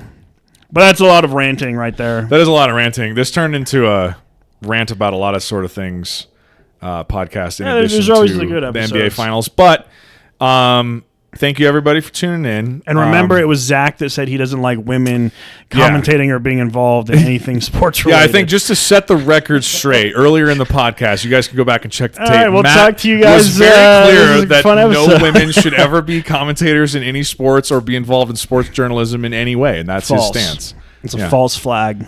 And if Brandon was here, he would say coaches are irrelevant; they don't matter. Fake news. Oh, yeah.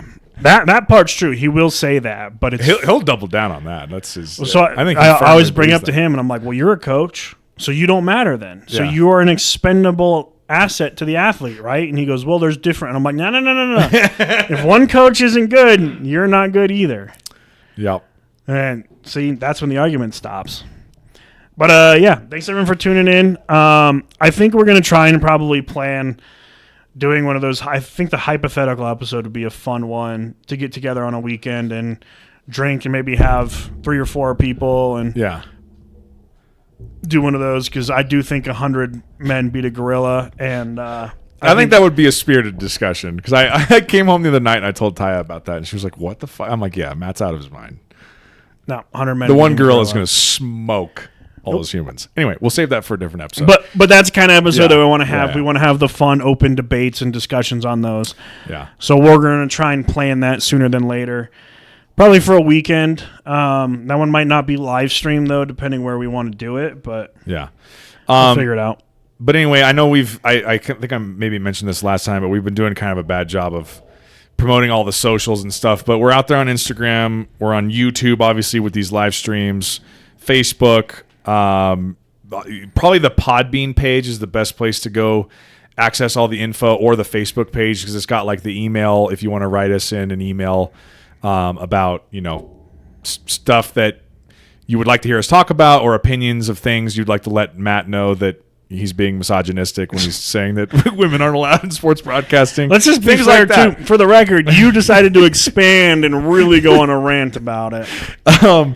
Anyway, we'd love to hear from you guys. We'd love to hear from you on the socials, things like that.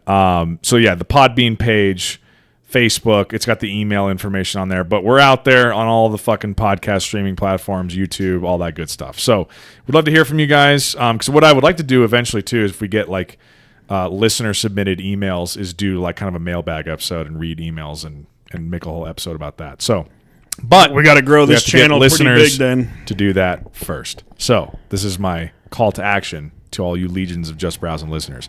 Anyway, just wanted to plug all that shit at the very end. But yeah, we'll be back here in the next couple of weeks with another episode, whether that's a hypothetical one or we find something else to ramble about. Look at me. I said this was going to be a short episode, and here we are. Yeah, an hour I was and like 40 minutes. 45-minute episode. I think you and I are incapable of doing a podcast for less than an hour and a half. I don't think we can do one for less than an hour and a half anymore. we have to find like one topic where there's just nothing to like ramble on. But that's the problem, is like we could start on this topic where we're like, I got maybe 30 minutes worth of content on this, and then next thing you know, it's an hour and 45 great, minutes. which is great, though. It means we've that been we're rambling about It stuff. means that we got a lot of content out there. Yeah, that's true. But yeah, thanks everyone for tuning in. Stay tuned. We'll be back hopefully in the next. I'd say probably next weekend would be a good bet for another episode to be uploaded by. So just keep your eyes and ears out, and we'll be back. All right. Well, thanks for tuning in, everybody, and see you next time. Yeah, thanks everybody. Bye Peace. bye. Later stream. All 0 of you in here.